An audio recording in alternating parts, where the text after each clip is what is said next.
Welcome back to another exciting episode of Business, Bourbon, and Cigars. This is the podcast where we dive deep into the world of entrepreneurship, productivity, and innovation. I'm your host, Scott Joseph, and today I'm thrilled to introduce our guest, Jonathan Green.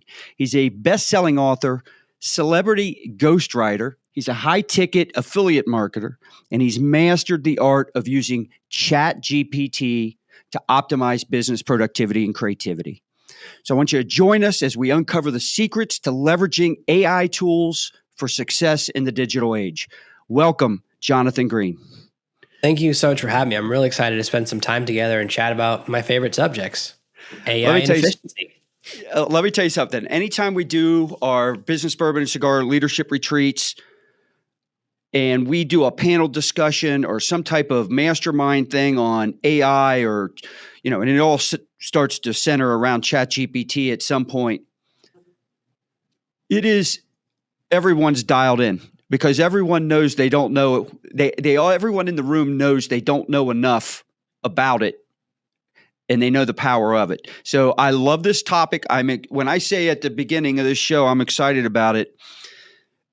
I am over the top excited to talk about this. You and I were talking a little bit before the show, and you were already rattling off some things, and I'm like, you're telling me about how I can use AI to help me with emails and everything like that. And if you saw my inbox, I don't want to spend too much time on that, but you're going to be helping me with that before this show's over.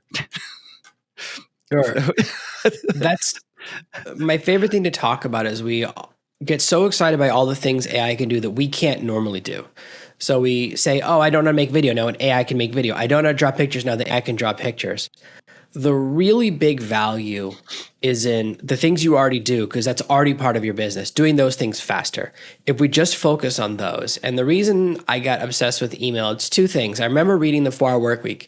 He talked about how, you check your email once a day, and you reply to every email with I only check my emails once a day, so don't expect a fast reply, which is then you're sending tons of people that annoying message. So fortunately, that's kind of faded away. But that idea always interested me because I saw a study that said the average employee spends 6.5 hours a day checking their email. Yeah. And I guess only 90 minutes working. It becomes this, we go through these phases. When I first had a phone and had access, I was like, I'm so important. People can email me 24/7.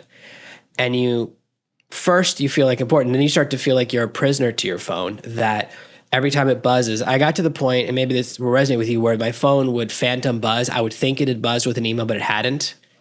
And I was like, I have a problem, because I very rarely do get an email that actually needs to be answered same day. So rarely. Maybe one email a month is an emergency. Like I had something last week where they still had my old credit card number, so I had to update it because they're like, oh, you need to pay this bill today. That's the only type of email you actually need to check in real time. Everything else, most people, if you respond the next day, don't get upset.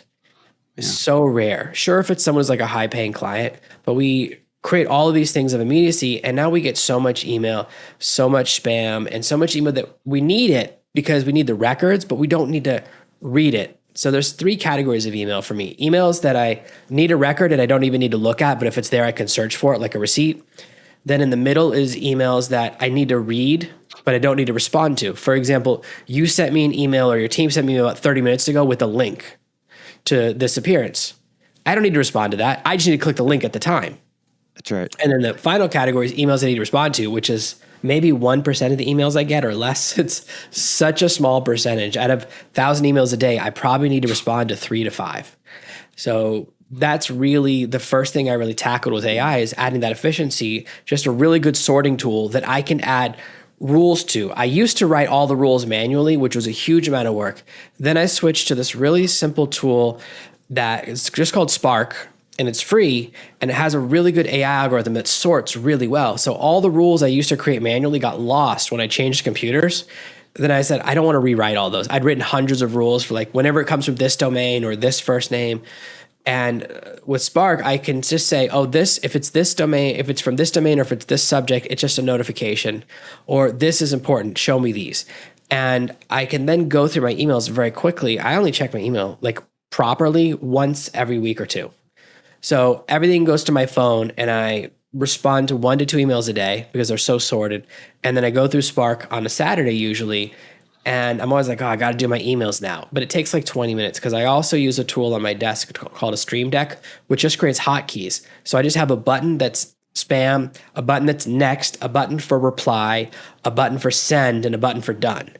And it's for like people that stream on Twitch, which is not me. I'm not a live streaming person like that. But I really use it for productivity. I realize just having a button that says this email is spam is so nice, or a button reply, or a button, I don't need to reply, read it, go to the next one.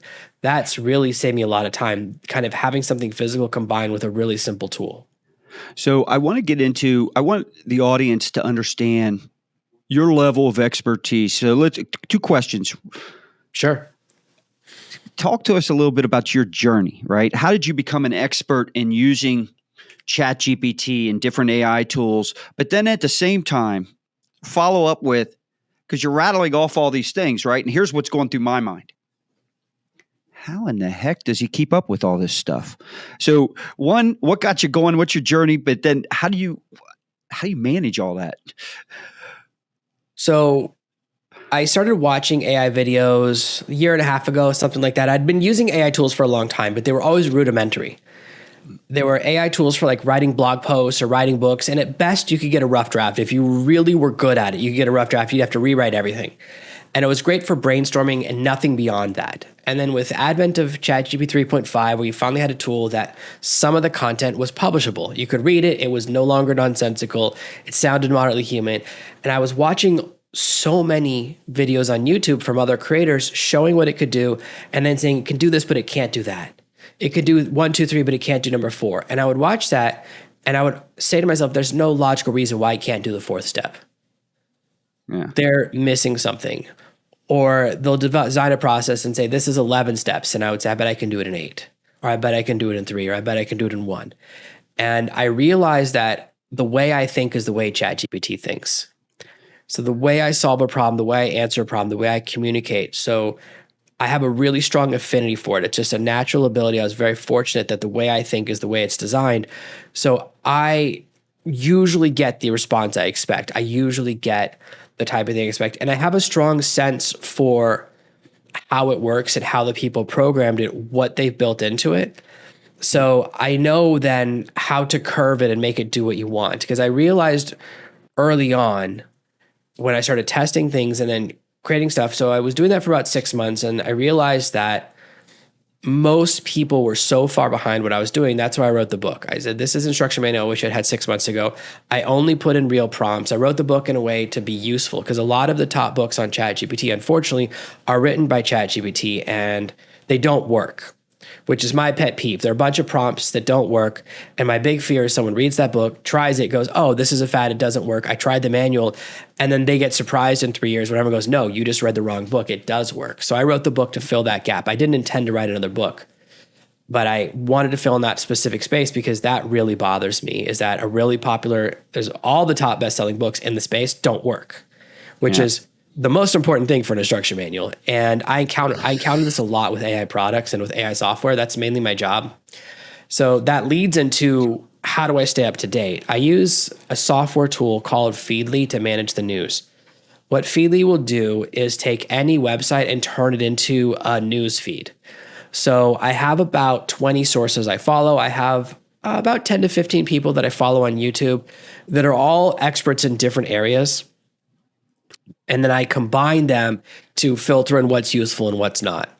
So there's one guy I follow who's amazing who just talks about open source AIs.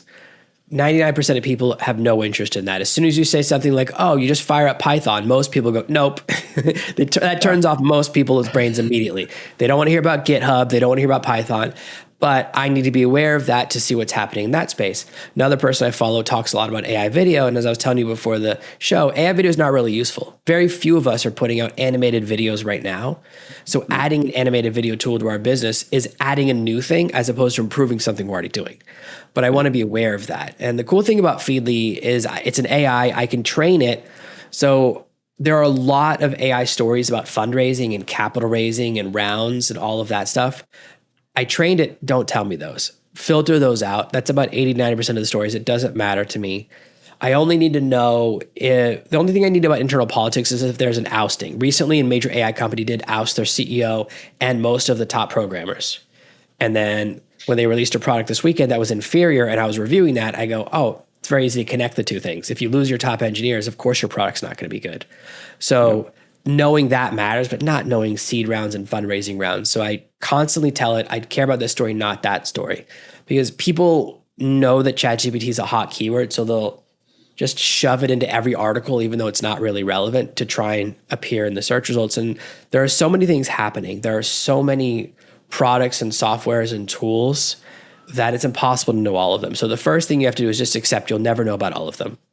Yeah. I'm really a ChatGPT expert. I'm very level 1 with Claude. I use it because I don't spend a lot of time switching over. I haven't jumped to another platform to relearn all of my skills. It's 99% the same.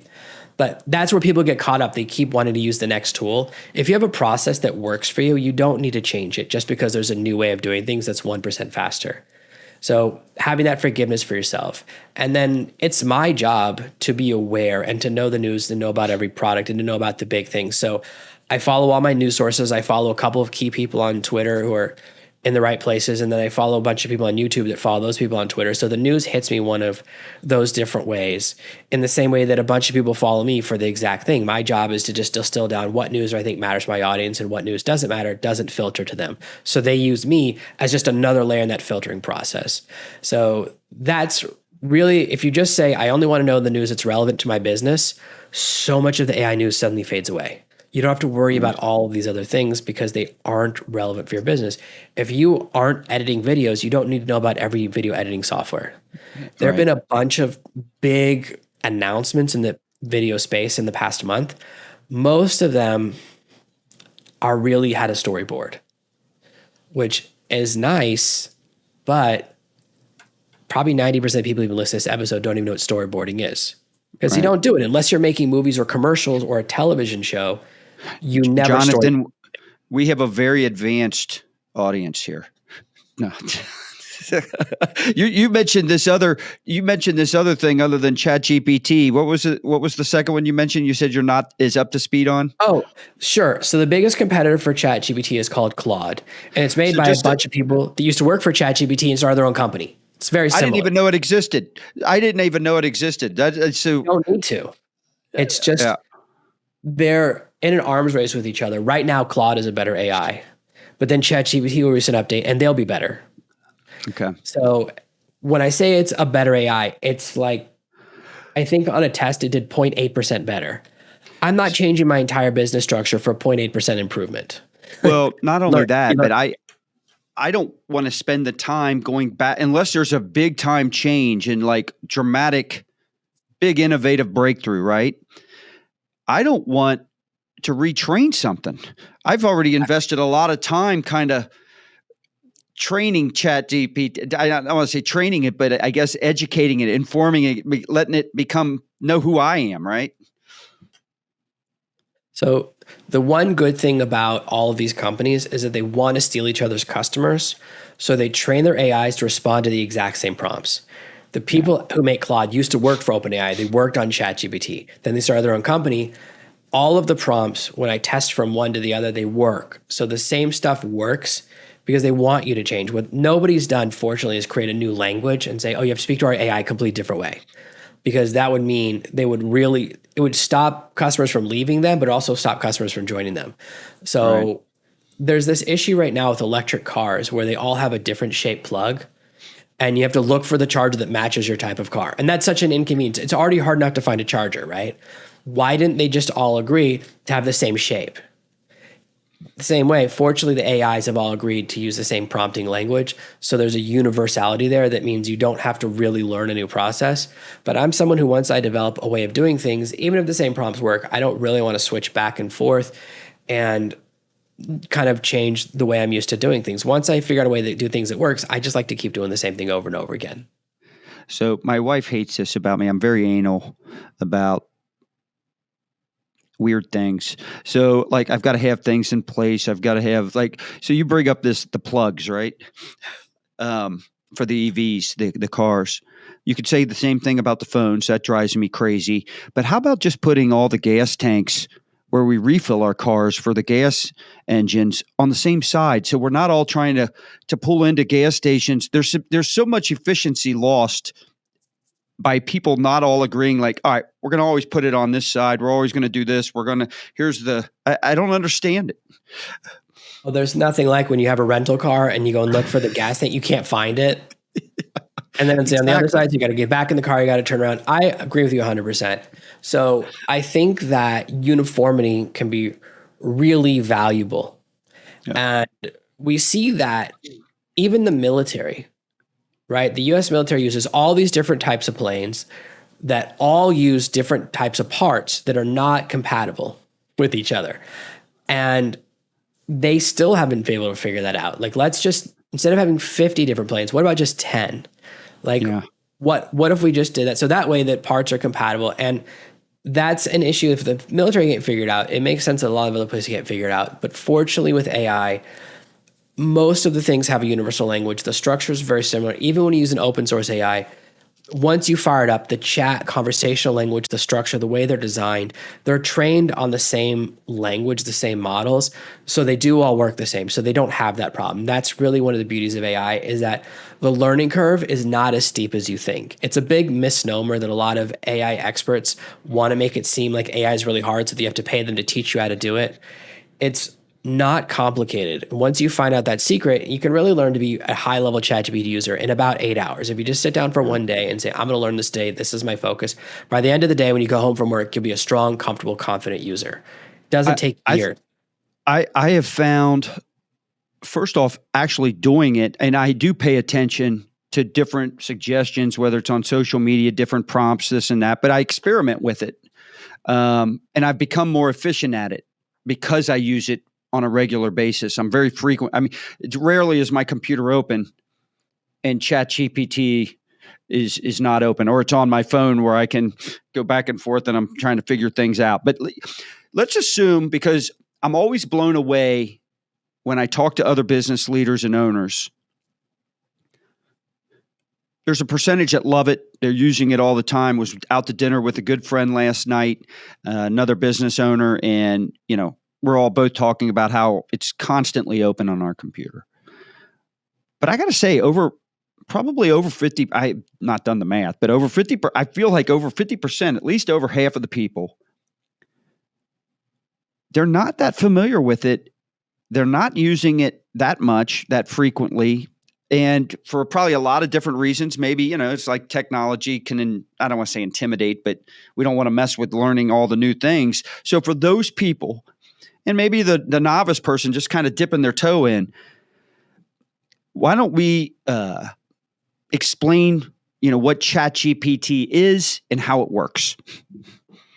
Sure. ChatGPT at its most basic level is a really good guesser. It guesses the most likely correct answer to whatever question you ask it.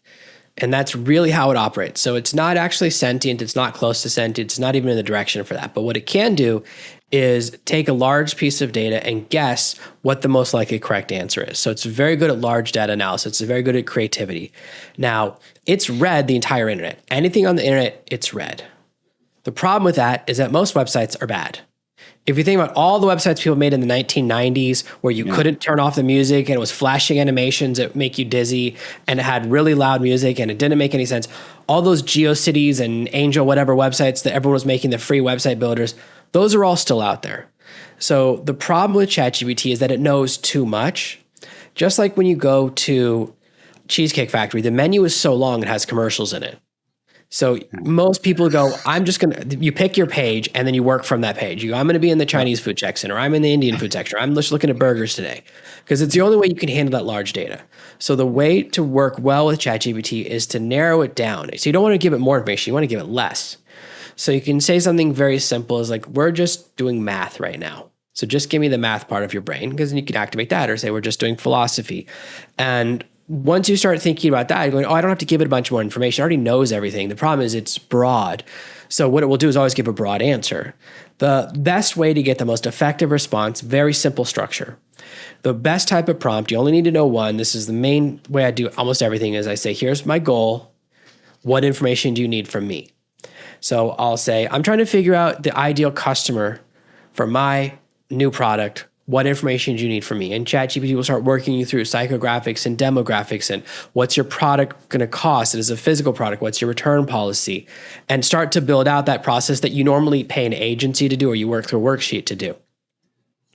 And that's where it's really good because it doesn't ever forget a step. When you ask it that question, say, what information do you need from me? You change two fundamental programming elements of ChatGPT.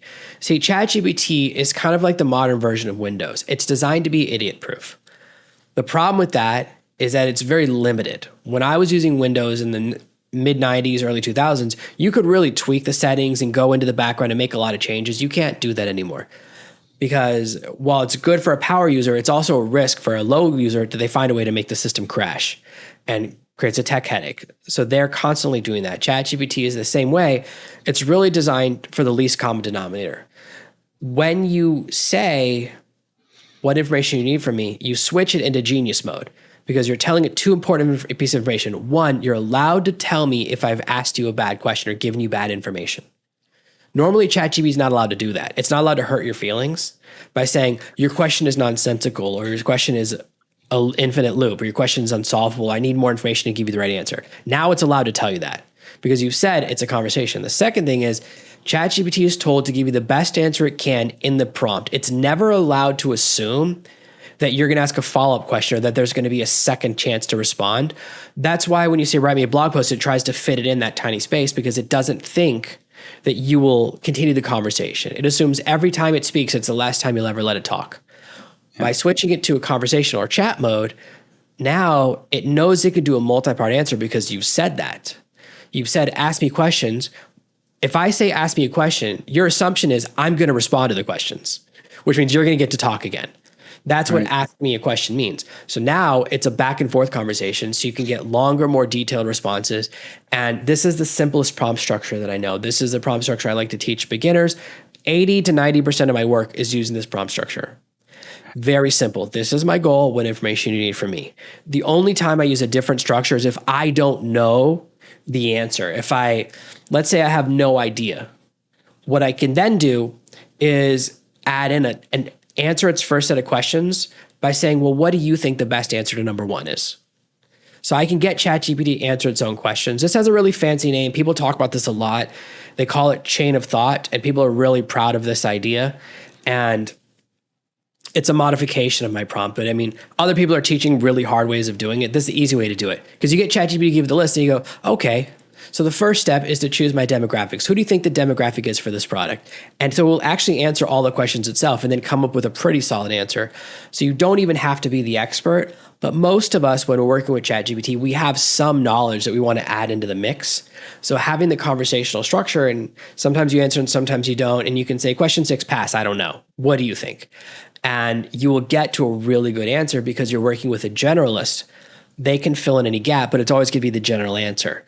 When you mix those two things together, your personal expertise with ChatGPT's broad expertise with this very simple prompt structure. This is the only prompt I ever tell people to memorize. Going beyond that, and then just remembering, oh, I can ask ChatGPT to answer the question if I don't know the answer, and you're covered. You're now a tier 1 prompt user. I'm sitting here. I'm just sitting here thinking about someone that doesn't know what they're doing, right? And what a great prompt. I mean, because here's what's going to happen. Let's say I know nothing, and all I do is enter the one prompt you just told us. So what I love about doing this show is when guests like you come on, and then we start getting some specific stuff that people can apply right now that will help them. And that right there, I know because I use ChatGPT, and I'm already thinking, all right, I'm going to start a thread or a chat on this, starting with that. If I know nothing about ChatGPT and I just do that, the tool walks me through.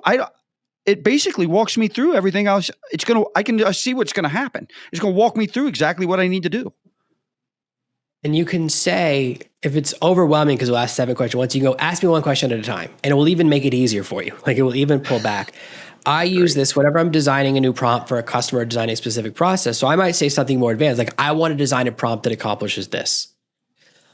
I then say what information you need from me. So we still go through the same process, even when I'm designing other prompts. And the problem with prompt memorization is that they stop working. So ChatGPT in the back end is doing updates all the time. And they don't tell you. So they are changing versions, like minor version updates. And the way it's working is a sword and a shield. Every time someone figures out something weird, they have to figure out a way to stop people from doing that weird thing or that misbehavior or that naughty thing. That's why it has a lot of censoring issues, because they're trying to stop people from using ChatGPT to commit crimes. Right. One of the things that happened when I was using it in a conversation, I was asking it to draw a picture of itself when I was creating different prompts. I was saying, this is a plumber, draw a picture of yourself as the plumber. Now you're a carpenter, draw a picture of yourself as the carpenter. And it was working. And then it suddenly stopped and goes, I'm not allowed to draw pictures of real people. And I said, do you think you're a real person now? But they changed something in the back end. It didn't. They just changed something in the back end, which I understand, to stop people from doing deep fakes. But it caught in their net my desire to have ChatGPT draw whatever it thinks it looks like when it's a plumber or whatever it thinks it looks like when it's a programmer. So I, in real time, watched an update happen unannounced. I didn't have to refresh the page, and something went from working to stop working in 1 second. The danger with memorizing prompts is that's going to happen to you. As systems change and as systems modify, when they release the new version of ChatGPT, I guarantee it's going to come with a new prompting language. This prompt will keep working because it's simple and it's a simple concept. Complicated, really long prompts. There's a struggle right now to make ChatGPT not sound too much like ChatGPT. And one version of that is to say, ChatGPT, here's a list of the words I don't like. Problem is, you have to keep updating it, right? It'll come up with a new weird word. It will come up with a new word that people don't say anymore. And you have to keep catching those. So that structure, while it's the right idea, the problem is you have to stay ahead of it. And you might not notice something. And that's really why I like to keep my prompts simple, because I want something that's one step back from the actual action. It's a prompt structure, not a specific prompt. So if it stops working, I can modify it very quickly. I can go, hey, you know what? I want to create show notes for my podcast. What's the best way to do that? What information do you need from me? Boom. I can develop a new process. If it hits a wall because I have ChatGPT write my podcast show notes, I can quickly fix it. I don't have to start back at the drawing board and be stressed out that all the beautiful prompts I memorized don't work anymore. All right. Share with us some success stories that you've seen either through your own clients or outside of that. It doesn't matter. That entrepreneurs who have successfully leveraged ChatGPT in their business. Like, what are some of the biggest success stories you know of? The biggest success stories outside of people that are selling AI or selling AI training is people that have increased their efficiency. They've gotten more time back. So I've seen a lot of people that I work with, a lot of my clients, go from working 5 days a week to 4 days a week. And then they can decide, I've got all this time back. How am I going to invest that? Am I going to invest that in my family or am I going to invest that in my business? And a lot of my clients go one way and a lot go the other, but they have the power to make that decision. That's really the most valuable thing. All of my clients and everyone who starts to use AI boosts their revenue. The other big win is most people cut their overhead. If you're using AI and your overhead goes up, you have a problem. You have a vendor who's doing something bad. Like, there's no other way to say it. If your overhead has gone up over the last year, someone in the chain is stealing from you, either someone on your company or the actual vendor. I had a vendor just try to send me a bill this weekend they tried to bill me for something for over $600. And I said, guys, your monthly fee is $15. How is the annual fee 40 times that? Like, what is going on here? And what a lot of companies will try and do is bill you their old pricing and try and slide it through. Fortunately, they had my old credit card number, so it didn't go through. But I was really, talk about burning a bridge. Yeah. There's a lot of that going on. So the first thing I tell people to do is every company in the last year has had to lower their prices because of ChatGPT. And it's not because ChatGPT is beneficent. It's because there's an open source alternative that's only 3% less efficient than ChatGPT. And it's free. And you can run it on your computer and you can run it online. It's a little inconvenient to set up.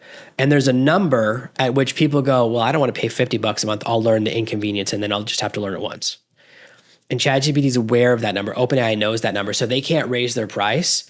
And because their price is $20 a month, that's why Claude is $20 a month. That's why Stability is $20 a month. That's why Google's thing is $20 a month. Everyone is locked in at that number. And $20 a month is very reasonable. A lot of companies go in and go for the API because you pay for every time you ask a question. That's where they make all their money.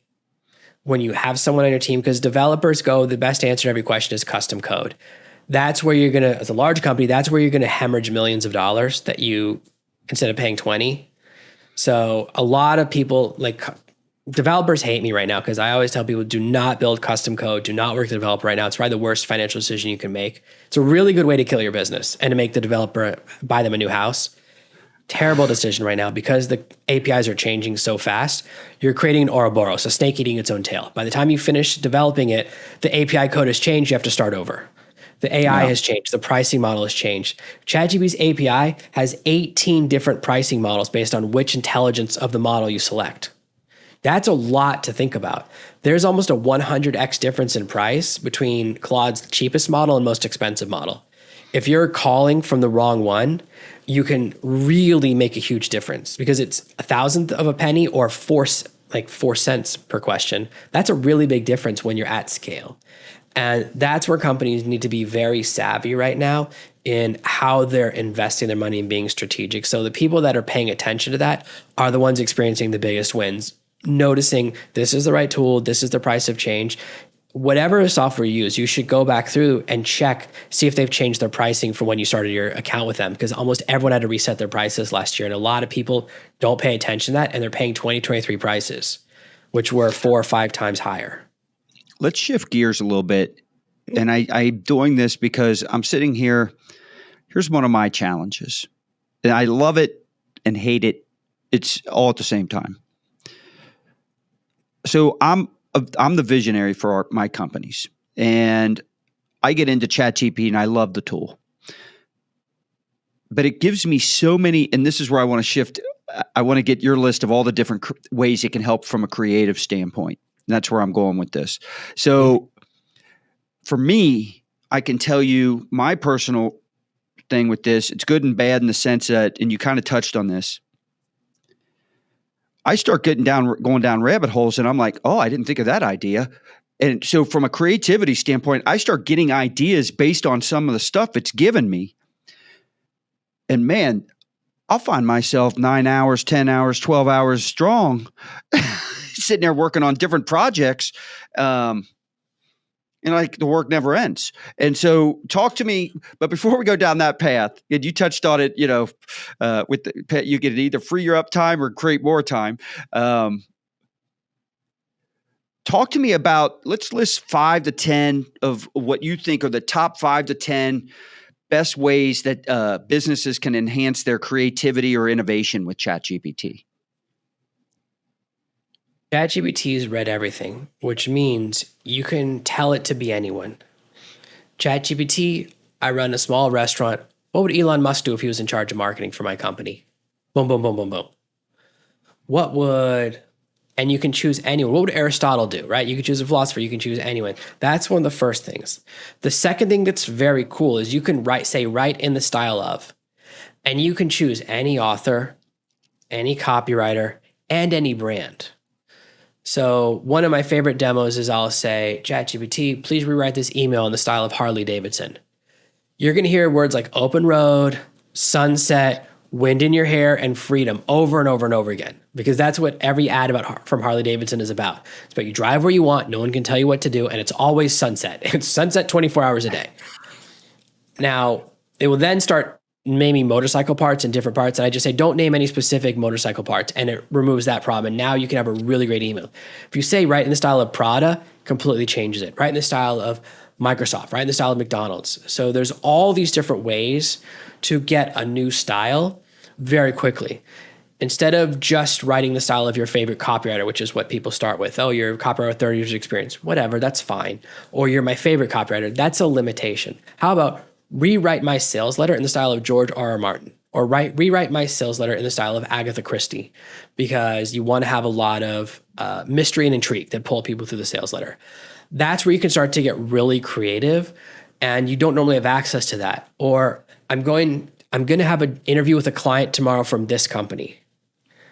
Pretend you're them asking me questions. When you're doing fundraising, a lot of the people who are venture capitalists are actually in there. You can name the specific person you're meeting with and say, what type of questions do they ask? And it will, because they all have public, they all write articles about it. Everyone wants to be famous. Everyone shares a lot of information online. You can have an interview in the style of that specific person. You can have it do mock job interviews, mock tests, all the things that used to be very expensive to get. We used to pay a lot of money for. That's where it can really help with creativity. And that's really the beginning. It also, of course, has an image generator, which is another path you can go down and do a lot of cool things with, where you can say, this image isn't quite right. Change this, change that, make another image. They've just made a new feature where you can highlight part of the image and say, oh, this is good, but the eyes are the wrong color, change them to that color, and still have the rest of the image stay the same. So those are the areas where it really helps with creativity the most, especially when you switch it into conversation mode and you give it permission to have a discussion with you. It will get very creative, and making it act like different people will activate different parts of your brain. So you might have someone who's a really good marketer, and then you might have someone who's a really good business operations person. You have someone who handles like fundraising, and all three of them can now interview at the same time, and you can have a really cool conversation. So those are some of the cool ways you can use it. Awesome. I'm the type of person, sometimes I need a little start. I just get my, let's say it locks up, right? And I'm like, I cannot think of where I want to go with this, but I'll put in a chat, I'll put in a prompt, and it doesn't even need to get me going in the right direction, but it spurs something, and it just starts me thinking. And then from there, I can explode and things start coming out. And I love what you just said too, because a lot of different brands,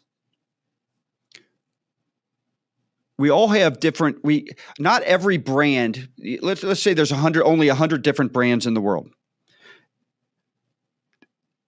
servicing 5 different industries. All right. So that means you got 20 companies competing in all 5 different industries, right? Not everybody has their own avatar. We have similar avatars, similar audiences we're going after, right? So what I like about what you're saying is I can think of 3 or 4 brands right off the top of my head that are going after the exact same client avatar, so to speak, as I am, but maybe I don't know how to communicate to that avatar. And I know this company does, because it's an aspirational brand that's done very well. Their marketing's, and I love the idea of taking that and asking it to write emails in this voice or using this brand's voice. Not necessarily that I have to copy that brand, but it educates me and shows me how to market myself the way I should be. So it's not just also copying and using, but it's also an educational tool. What you just said there is gold to me, because I come from the marketing world. So I love that. Great. I'm glad it's helpful. Buddy, the interview's been great. I don't know about the audience, but it's been great for me. So, that's I assume everyone's just like me. So if I'm getting a lot out of it, I'm hopeful. I'm confident the audience is, I should say. Let's talk a little bit about the ethical considerations when using stuff like ChatGPT or other AI tools. What are some things we got to kind of be on the lookout for there? The big danger is plagiarism, where you plagiarize without knowing it. And this has existed but you can check that, right? Can't you check that? Can't you bounce that off of like a Grammarly or something like that? Okay, so there's 2 layers going on. Those tools don't actually check for plagiarism. They only check for plagiarism against the internet. So if someone steals from a book or a magazine, those tools don't work, which they don't tell you, which is very stressful. So a lot of people have found out that, let's say they have someone working on a book project for them, or they have a ghostwriter, or they have a writer for their team, a VA. They're taking content from somewhere off the internet. You never know. That's one of the issues. Until you run into someone who's read both books, then it happens. I know, and that happened to a very good friend of mine. So that with a real person, not with an AI. So that's the thing to be aware of, is that it's caveat emptor, let the buyer beware. You're responsible for what goes out the door. So that's the risk. That's the one risk you're the most covered for because it's the most expected thing. ChatGPT says if you get in trouble for this, we'll take the blame on that one. So we'll like pay your legal fees or whatever. So who knows if that's true, but they have said that. That's the only thing they've talked about covering. So that's the first thing, kind of I danger didn't know that. to watch out for. I didn't know they'd cover that. I didn't know they stated that. They have made a statement, but no one's had to pull the trigger yet. So you don't know until it happens. Like, you have insurance and the insurance goes, oh, well, let's find a way not to cover you, right? So that's the thing to look out for. The bigger thing to look out for is accidentally revealing company secrets. So this is something I've been interviewing cybersecurity experts. We give everything to ChatGPT. We have to be aware that you're putting all of your information on the internet. You have to figure out what level of my information do I want to keep private and what information is okay out there. Let me make it very clear. 49% of ChatGPT is owned by Microsoft. ChatGPT operates on Microsoft servers. If you have data that you don't want Microsoft to have a copy of, don't tell ChatGPT. Same thing, if you have data you don't want Google to know about, don't store it on a Google Drive, right? So that's something to keep in mind. And for certain industries, you can get into a lot of trouble. If you're in the medical field or if you store credit card numbers and you say, ChatGPT, look at all of these payments. Like, here's the spreadsheet of all my customers. Can you analyze this data? Even if you're not if the credit card data is on that page, even if you're not asking questions about credit cards, you've done something very bad. It's the best way to say it. And people do this all the time because people don't have a sense of cybersecurity or company security or thinking about these things. We just think, oh, this is a cool tool. It's not inside your computer. It's outside in the world. So anything you pipe out to the internet's out in the internet. So those are the two areas I try to keep people aware of, which is just keep that in mind, that you have two levels of secrets. You have the stuff that's out there and you don't worry about it. You go, this is going to get out there. And you have the stuff that's your secret sauce that you don't want to get out there, or that's something, a compliance issue, whether it's credit card data or medical data or customer data, any of those things that you have other reasons that you need to put behind a firewall. So if you give, for example, ChatGPT access to all of your spreadsheets, all of the data will get pumped back and forth, even if you're not kind of paying attention. So that's something that most companies don't really have, like security policy, because they just don't think of it. And your employees don't really think about it that much. So those are the two areas I tell people to watch out for. They're not really big deals. The most common thing people do is publishing content that they haven't read. That's the biggest mistake. People do it all the time. It's the reason most people have a negative view of AI. We've all seen the blog post, the social media post, that someone clearly had ChatGPT right, and they have a ChatGPT image that looks like garbage, and they posted both of them, and they think they've done something really cool without realizing you're actually building up a lot of ill will. Your audience is slowly turning against you. There are people who I used to admire that I have a negative perspective of. I know this of myself, because I can tell they're posting low quality AI generated content, which, first of all, is insulting to your audience, because you're going, hey, it's not worth me writing, but it's worth you reading, right? That's not a very nice thing to say to your customer base. And the second thing is, like, I care so little about the quality of this content. I'm going to post a picture. I bet if you didn't read the blog post, you didn't even look at the picture and notice the person had 7 fingers, right? Yeah. Like, you didn't even look long enough to notice that, or you used those images generated by ChatGPT all have a specific look. They all look a little bit wet.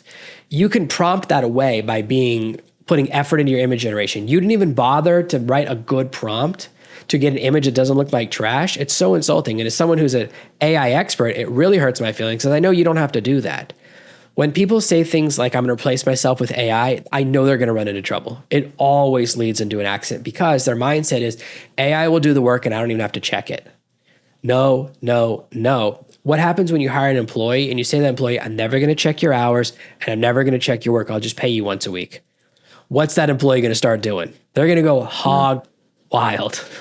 They're going to do 1 hour of work and charge you for 40. They're going to do maybe 2 hours work and charge you for 40. So same thing. You still have to be in management, which is why back at the beginning I said, take what you're already doing and do it more efficiently, because you can check it.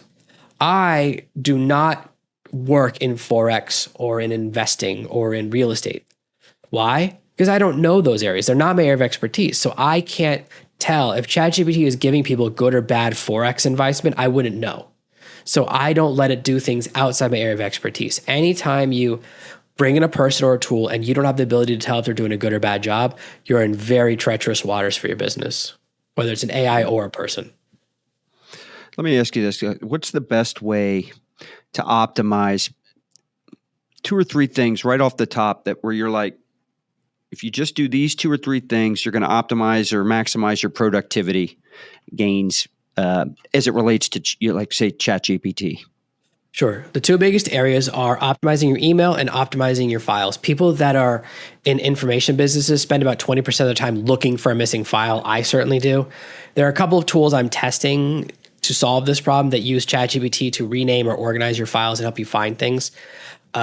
There's not a perfect solution yet, but those are the 2 big areas that I think are big opportunities, and people are working on those. The third area is to be strategic and say, before you start learning stuff, go, what's the best thing for me to learn? And here's how you look at your week.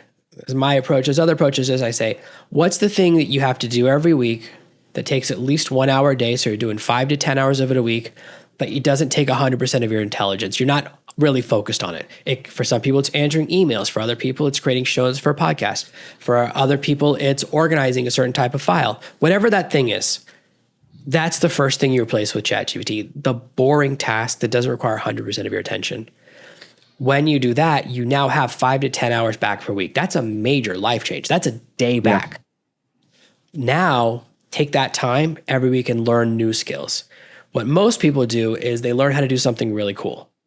Like my most popular videos, what people like on LinkedIn versus what people like on YouTube are so different. People on YouTube never want to learn my really advanced prompts. They just want to learn how to make really cool cartoon characters and superheroes and the same superhero on every page and create their own comic books. It seems like that's what everyone wants to learn. That's cool, but comic books are not an industry that's not doing well right now. It's not a great time to enter that space. And once one person figures out AI coloring books or comic books, everyone will. So that's cool, but not useful. So same thing I'd say, don't get excited by AI video. Don't get excited. If you don't create video for your company right now, you don't need to learn how to edit video with AI. It's just not a good use of your time if you're not already doing it. So find what you're doing and just focus on that. When you're properly optimized, you should be able to get 5 days of work done in 3. That's when you've hit the point that's considered to be right now, based on recent studies, like that's the kind of the sweet spot. So if you can finish 5 days of work in 3, then you can decide what to do with those 2 days. Spend those 2 days with your family, or spend those 2 days learning a new skill or doing a little bit more. Whenever you move outside of your wheelhouse or main skill set, that's when you start to enter a dangerous area, because you still have to learn the new thing. You still have to learn that new process. And most of us lose the time in developing a process. Okay, I want to start a podcast. There's so many moving parts to it, as you know. How am I going to record? How am I going to find guests? How am I going to edit the episode? What content do I need to make afterward? Show notes, description, blog post, social media clips. Well, do they need to be vertical or squares? Okay, once I make all those clips, how do I notify the guest? When do I notify the guest? What happens if I forget to notify the guest? Okay, how do I post it to my social channels? All of that is process, right? You have to design a process for how those things are going to happen, which tool we're going to use in which place. So having an AI make all the social media clips only solves 1 of 15 problems. There's still a bunch of other problems in place. And that's why adding anything new to your business, it's always harder than you think it's going to be. Yeah. I work with people all the time who want to write their first book and they say, I'm going to write a book and become a millionaire. I'm like, that person doesn't exist anymore. There's no one book millionaires. There just aren't. Everyone uses the book to build some other part of their business. And if you're in fiction, why do you think Stephen King is still writing books? Okay? Because he still needs to make more money. Same thing, James Patterson. The guy's written 1 million books. He's still writing a new book a week. Why? He needs that revenue coming in. So there's no one book millionaires. So the same way that anything you add to your business, whenever you add a new process, whatever it is, whether it's a new way of communicating with customers or a new product, there's all the things that come with it. Here's a very simple example. With ChatGPT, you can speak any language. So you can take your product now and translate it to Spanish. Sounds really cool, except for now you have to change every sales page to Spanish. Now all of your blog posts and social media content needs to be Spanish. Now your FAQ needs to be in Spanish. Now you need to be able to handle Spanish customer support requests. So you've actually increased your revenue by, let's say, 4%, but you've increased the customer support and other tech issues you have to deal with by 50%. Is that a really good move financially? Maybe not. So we sometimes get so excited by looking at the upside, we don't think about what's the cost and how much time will it take me to learn this process, because you have to learn it and then teach someone. Even if ChatGPT is going to do it, you have to figure out what the steps are and then get ChatGPT to do it. I'm sitting here listening to you explain these different things and way to have, I guess, maximize the productivity gains. And there's a different way to look at it as well. First off, I don't know one business owner that doesn't love turning 5 business days worth of work into 4 or even 3. But how about even if you didn't save any time, but all you got to do was work on projects and things that you actually enjoy, that weren't mundane to you, that weren't the boring to you, that weren't the things that you're like, that make you not like, there's elements that we all don't like about what we do. But man, if you could use AI just to do that, how much happier are you, even if you don't save time? I mean, to me, it's just, I'll give you a perfect example. Start doing this show. Well, to prepare for a show back in the beginning for me, before I started using AI, I mean, take me an hour and a half, 2 hours. I can prepare for a show now in 10, 15. And what I mean by it, I'm not talking about me studying it. I'm talking about me just organizing my notes, right? 10 minutes, I'm done. As long as I've got the information to plug in. Like I could take your bio, I can take your stuff and plug it into ChatGPT, and I can say, give me some questions that would be great and engaging. Here's what I'm trying to, like you said, right? Here's the goal of what I want the audience to learn. Here's what I want them to get out of it. What questions would help me do that? I used to dread preparing for shows. I hated it. It wasn't the part. I love doing the interview. I love learning. I just don't like the prep work in advance of it. But so I love what where you just went with all that. So a couple of questions, and we'll finish up here. What would you say are the top recommendations for entrepreneurs that are like, I got to get involved. I got to get going on this. I'm falling behind on it. Let's get started on this. ChatGPT specifically. Yeah. So definitely ChatGPT I recommend as part of your tech suite. I'm a huge fan of Midjourney for image generation. The thing I like about Midjourney is that it's powerful but not overly complicated. It kind of hits that sweet spot. There's some other tools that are more simplistic, but their images aren't as good, or there's tools that are more powerful, but they're really complicated. So I like Midjourney as that sweet spot. My favorite AI tool overall is called Descript. Descript is a company that people don't notice because they don't advertise themselves as an AI company, but they use a massive internal AI. What Descript used to be was a transcription software. Now it's the best video editor on the market. They have the best AI audio enhancer. They have the best green screen removal. They have the best edit by script. So when I take a podcast episode, I can upload it and it has a really high accuracy transcript. I don't have to listen to it again. I can read it to edit that way, which saves a huge amount of time. If I want to make a social media clip, I just drag and drop around it. So it's a really good tool if you're doing any type of audio or video content and you're not doing like complicated stuff. If you're not doing like special effects or multiple scenes and all that kind of complex stuff, it's aces. If you're using 2 or 3 cameras or less, it's so fast at editing. And they have a secret button. The slowest part of editing is when you have to push render and it takes your computer resources. They have a button called publish, which means you can use their server to render. So instead of it taking 2 hours to render a 4K video, it takes like 4 minutes. And then it downloads to your computer. And I only found out about that recently. I was like, I wish I knew about that years ago because that's a crazy useful feature. So you no longer have to have a really powerful computer to render really powerful videos. I love that tool. In addition to that tool, like I mentioned earlier, I use Spark for email. I like to use Perplexity AI. It's a free AI. They have a paid version, but you don't need the free version. It's so good for research. Perplexity lets you, it always gives its sources. It's always up to date. So if you need news for today, or if you want to know what's the divorce rate in America this week, or what's the average salary for this position, it will tell you the answer and then link to its sources, which ChatGPT doesn't do. ChatGPT never wants to tell you its sources. It's the opposite. Perplexity is very good about that for research. Those are some of my favorite tools. For making video clips, I love this tool called Video, V-I-D-Y-O. Hold on, what was that? Repeat that? Yeah, Video with a Y, V-I-D-Y-O. They will watch my video and they have a super high accuracy with clip selection.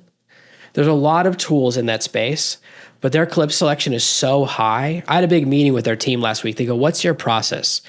And I said, "Here's what I do. I upload my clip and I look at the script because they show you the script next to each video. When I see one that I like, I click the button, I click edit, then I click my template and I click download." It's so fast that I only had to design the template once, and it's better than I used a script as a backup. I still use a script sometimes, make a clip if I want to edit out some words, but it's so fast that it saved me a huge amount. That used to be the worst part. The worst part of having a podcast is when you have to choose the clips that are the good part. That's the part that drives me crazy.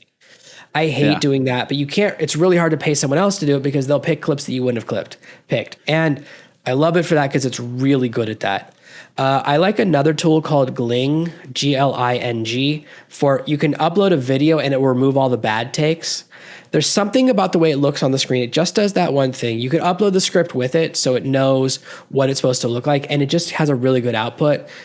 Download your video in 4K very quickly. I use that mostly when I'm working with a client who makes a lot of mistakes. I would run it through Gling before Descript. Descript has the same feature, but when I'm just removing bad takes, I just want to do that separately. So it's both tools can do it, but Gling does one thing and it does it well. I really love a tool. My favorite tool for AI pictures of me is called Artflow. Artflow, I can upload 10 to 20 pictures of me, and then it anchors my face. So all of my YouTube thumbnails, all of my newsletter headings that are pictures of me, like riding a dinosaur or shooting down a helicopter with a net or jumping off a cliff or scuba diving in front of an exploding submarine.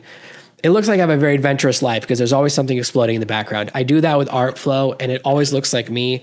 And what's good about it is it makes a 10% more attractive version of yourself, so it doesn't go crazy. My wife did walk in on me working on it the other day. She goes, "Wow, I wish you looked like that." I was like, "Okay, let's take it back one step." But that's how you know it's something that's good. So I really love that tool for when you want to put yourself, and you can do really realistic or really animation. You can do the whole spectrum with it and it will look like you, which if you're the face of your business can be very useful. So those are probably my favorite tools right now. You know you're old when I'm sitting here. First off, I use AI to transcribe the show and get all that information out. You know you're old when you're taking notes when you don't have to because it's all being transcribed for you anyways. And I'm sitting here to myself, what am I doing? But I'm writing all this down. I want to make sure I get that one with the video clip. You said video with a Y. How do you spell it? VIDYO. Okay. EO. Y. Yeah, I don't know what they did because the biggest complaint I had is there's a ton of companies that do it. They're all adding features. Like now we can add B-roll and now you can have different colors. I'm like, how about just picking the right clip? Just do the core thing right first. Yes. And their clip accuracy has jumped up. It's not perfect. It doesn't pick every clip perfect, but the percentage is so much higher than all of the competition. I've tested every tool because a huge part of my job is testing tools all the time. And it saves me so much time. For my podcast episode I recorded last night, I got 5 or 6 social media clips in about 15 minutes, which in the past would have taken me an hour just by having to listen and choose and drag and drop the beginning and endings. It's really gotten better about that. I love that. Nice. All right. So last question. And because I want people to be able to reach out to you because listen, clearly we're not going to get all your knowledge in here in an hour. So, and we've went over a little bit of that. So thank you for giving us a little extra time on that. I want people to be able to get in touch with you. And you're offering our audience something for free as well. So can you give us some information on that and how do they reach you? How do they get in touch with you? How do they learn more from you? You Google the word serve no master. Every single search result is me. It's my blog. I love that. Links to my podcast, link to my first flagship book. My first bestseller was called Serve No Master. The first 10 pages of search results are all me or reviews of me. The only thing that's not written by me is someone reviewing me, and they're all good ones. If you go to servemaster.com/gift, I'll just give you a free copy of my bestseller, ChatGPT Profits. I love when people buy it on Amazon. It's $25 for the hardback and it's like $10 or something for the ebook and an in between. I love when people pay for it, but I also appreciate people spending an hour listening to me talk here. And I created that to fill a need and solve a specific problem for people, which is, well, I want to start with ChatGPT. What prompts should I use? That book is really written not to be read from front to back, but you jump to the section that's a skill you want. Oh, I want to learn how to take notes better. I want to learn how to teach myself. I want to learn how to do this different skill. Or I do a lot with blog posts. How can I do that? So you can jump to that section. Every prompt in there, what I do that's different than everyone else's, every prompt is in bold and every response from ChatGPT is in italics. So you always know when I'm talking to ChatGPT when it's responding. So you can compare when you test a prompt and get a response. A lot of books don't have that, and that drives me crazy. It's like listening to one half of a conversation. Well, how do I know it worked if I don't know what response to expect? So that's in there. Every prompt in the book made me money. So I only have prompts that I use for myself or clients. There are 3 or 4 that were new ones, and I say, oh, I had to rerun the prompt because ChatGPT updated. So this isn't the version that made me money, but this is the current version. And I always tell you that. It just makes it easier for you to know. So a few prompts that I'd run on ChatGPT 3.5 and then I reran them on ChatGPT 4. Other than that, it's really designed to be a very easy to follow instruction manual that I wish ChatGPT had come with. So this is free. You're giving this free to the audience? Yep, absolutely. All right. That's awesome. So servenomaster.com/gift. Got that right, correct? Absolutely. That's my gift to your audience. That's awesome. Thank you very much. I'll probably be the first one that downloads. So I love it. I'll go in right after the show.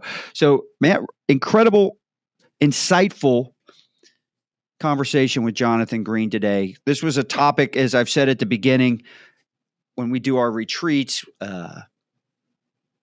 when I do panel discussions, things like that with other business owners, they're always tuned in and they're always just very engaged and asking a ton of questions on this. And it tells me they're wanting to learn this. They're wanting to get up to speed because they understand the power it can do. And they also understand what they don't know, or they at least know they don't know what they need to know. So I want to thank Jonathan for sharing your expertise, shedding some light on this incredible potential of ChatGPT and the other AI tools that you just shared there at the end. All of these, if you're a business owner, a team leader, some type of C-suite executive, this can help optimize your business. So if you want to learn more, you can harness the power of AI tools like ChatGPT. Make sure you visit, like we just mentioned, Jonathan's website at servenomaster.com/gift. He's got some free prompts in there. Go in there, and all of them, as he just said, have made him money, which are the best ones. So I want to appreciate that. And to our listeners, thank you for tuning in. And if you enjoyed today's episode, don't forget to subscribe, rate us, and review us. This is Business Bourbon and Cigars. We're on every podcast platform you can find, so make sure you subscribe. Your feedback helps us continue to bring you valuable insights and conversations with top industry experts. Until next time, cheers on your success. Thank you.